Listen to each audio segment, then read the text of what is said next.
हे हाय। तो इस वाली वीडियो में मैं आपको एक ओवरव्यू दूंगा इस साइकिल का। ठीक है, जो मैंने ली थी अभी 3-4 महीने पहले, अप्रॉक्सीमेटली 3-4 महीने पहले मैंने ली थी। तो ये साइकिल है हरकुलिस की स्ट्रीट कैट प्रो 3.0। ठीक है, इस साइकिल का ये नाम है। तो मैं आपको ओवरव्यू दूंगा कि कैसी है साइकिल, कैसी नहीं है। ठीक है, इसके फीचर्स क्या क्या हैं, इसकी प्राइस क्या है। ठीक है, तो ये सारी बातें मैं आपको इस वीडियो में बताऊँगा। तो चलिए स्टार्ट करते हैं इस वीडियो को।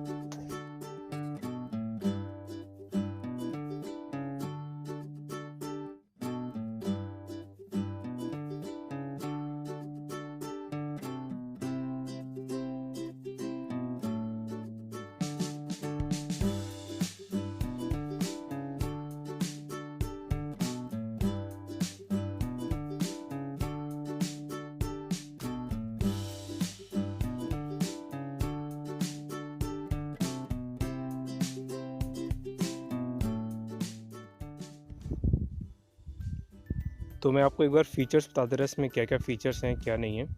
ठीक है, तो ये फ्रंट व्हील है, इसमें ये सस्पेंशन दिए हुए हैं, दोनों साइड ये सस्पेंशन दिए हुए हैं। ये पॉलीथिन मैंने नहीं निकाली, पता नहीं क्यों मन नहीं किया, तो फिर ऐसे निकाली नहीं मैंने ये। तो ये दोनों आगे सस्पेंशन है फ्रंट व्हील में अपने, ताकि कोई भी स्पीड ब्रेकर वगैरह आए या फिर कोई भी धचका है तो इसको आराम से एब्जॉर्व कर सके ये।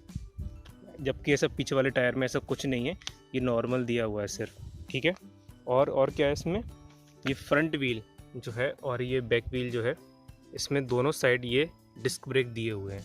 ठीक है, तो बेसिकली हमारे 3 तरह के ब्रेक होते हैं। एक जो नॉर्मल वी ब्रेक आते हैं जो रबर पैड वाले होते हैं, एक ये डिस्क ब्रेक होते हैं, और एक हाइड्रोलिक ब्रेक होते हैं।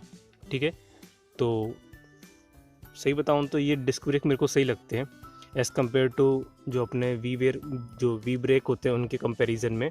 क्यों? क्योंकि वी ब्रेक क्या बहुत जल्दी आसानी से बहुत जल्दी ख़राब होते रहते हैं, तो ये डिस्क ब्रेक इतनी जल्दी ख़राब नहीं होते। लेकिन इस डिस्क ब्रेक का एक नुकसान ये भी है कि अगर बाई चांस ही ख़राब हो जाते हैं तो उसका रिपेयर कॉस्ट काफ़ी है। तो इनमें क्या है, रिपेयर कॉस्ट काफ़ी ज़्यादा आता है as compare to we break. ठीक है, क्योंकि वी ब्रेक में मतलब उसका एडवांटेज बस ये हो जाता है कि वो जल्दी रिपेयर हो जाते हैं और जितना खर्चा भी नहीं आता। इसमें अगर कोई भी डैमेज वगैरह हो गया या फिर ख़राब हो गए तो चेंज कराने में काफ़ी रुपए लग जाते हैं इसमें। ठीक है, और इसमें क्या है, इसमें एक ये है क्विक रिलीज़। ठीक है, इसकी आसानी से आप खोलोगे तो आसानी से सीट को ऊपर नीचे कर सकते हो, अपनी हाइट के अकॉर्डिंग एडजस्ट कर सकते हो इसको। तो इसमें एक ये फीचर है, तो अपने हाइट के अकॉर्डिंग आप इसको आसानी से आप एडजस्ट कर सकते हो। इसको आप खोलोगे, आप इसको थोड़ा लूज़ करोगे तो ऊपर नीचे हो जाती है सीट ये। ठीक है, और मैं आपको ये भी बताऊंगा कि मेरे को उसमें साइकिल में क्या बुरा लगा, कि आपको लेनी चाहिए या नहीं लेनी चाहिए। ठीक है, किस एज ग्रुप को लेनी चाहिए साइकिल। ठीक है, और इसमें क्या है, और इसमें ये ब्रेक्स वगैरह हैं जो आसानी से लग जाते हैं, इतने लूज़ ही है, मतलब इतना कुछ टाइट है नहीं। ठीक है, तो बेसिकली ये इसमें है। और ये है वाटर बोतल स्टैंड जो दुकान वाले ने लगा के दिया था, और ये वाटर बोतल उसने ही दी थी। ओके, तो बेसिकली ये इसमें फ़ीचर्स हैं साइकिल में। और मैं आपको बताता हूँ ये मेरे को कितने की पड़ी। तो बेसिकली दुकान वाले ने मेरे को बोला था ये 8,300 रुपये उसने मेरे से मांगे थे साइकिल के।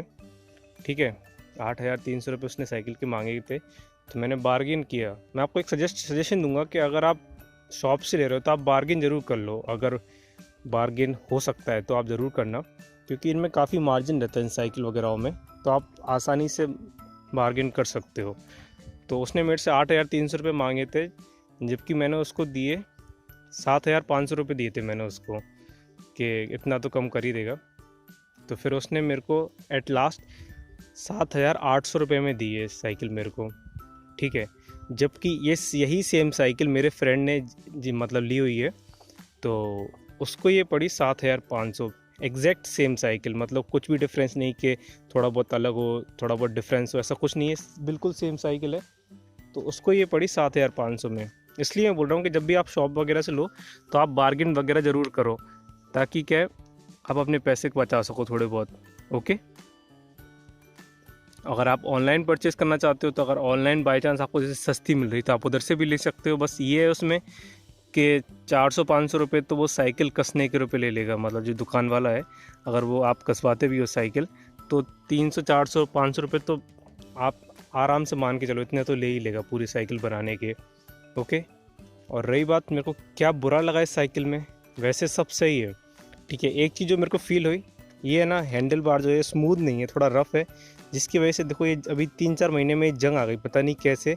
अभी बारिश का मौसम था तो बाई चांस उसकी वजह से आ सकती है, लेकिन ये 3-4 महीने में जंग आ गई। नॉर्मली जो मेरी पहली साइकिल थी उसमें जंग भी नहीं आई थी, वो मतलब जब तक मैंने उसको बेचा नहीं तब तक उसमें जंग भी नहीं आई थी, तो इसमें अभी से जंग आ गई इसमें। तो एक चीज़ और मेरे को जो फील हुई मैं आपको एक बार बता दे रहा हूँ, तो आप एक बार वो ज़रूर कंसिडर करें कि मैंने क्या है, मेरी हाइट थोड़ी ज़्यादा है मतलब, ठीक है। तो उसकी वजह से ये मैं इसको ऊपर करता हूँ ना, तो मतलब इस साइकिल की हाइट कम है मेरे लिए, तो उसकी वजह से मैं इसको ऊपर करता हूँ।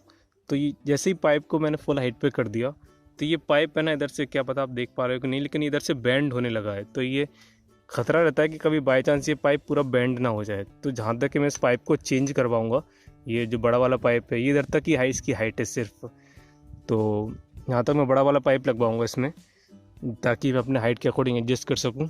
और एक जो चीज़ मेरे को फील हुई कि साइकिल मेरे लिए एक्चुअली क्या छोटी है, ये साइकिल मेरे लिए छोटी है, मेरे को फील हुआ मतलब लेने के बाद या फिर कुछ दिन चलाने के बाद। क्यों?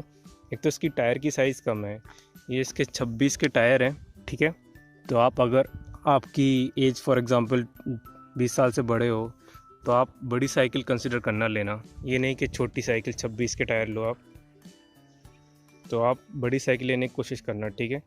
तो उसमें क्या सही रहता है अपने हाइट के अकॉर्डिंग। तो ये साइकिल मेरे लिए छोटी है, तो लेकिन अगर आपको अच्छी लगे तो आप ज़रूर कंसिडर कर सकते हैं। वैसे इसमें कोई इशू नहीं है साइकिल में, वैसे बहुत सही है, बट मेरे को एक यही फील हुआ कि एक तो इधर से बेंड हो रहा है ये, और एक टायर की साइज़ कम है, बाकी तो ठीक है।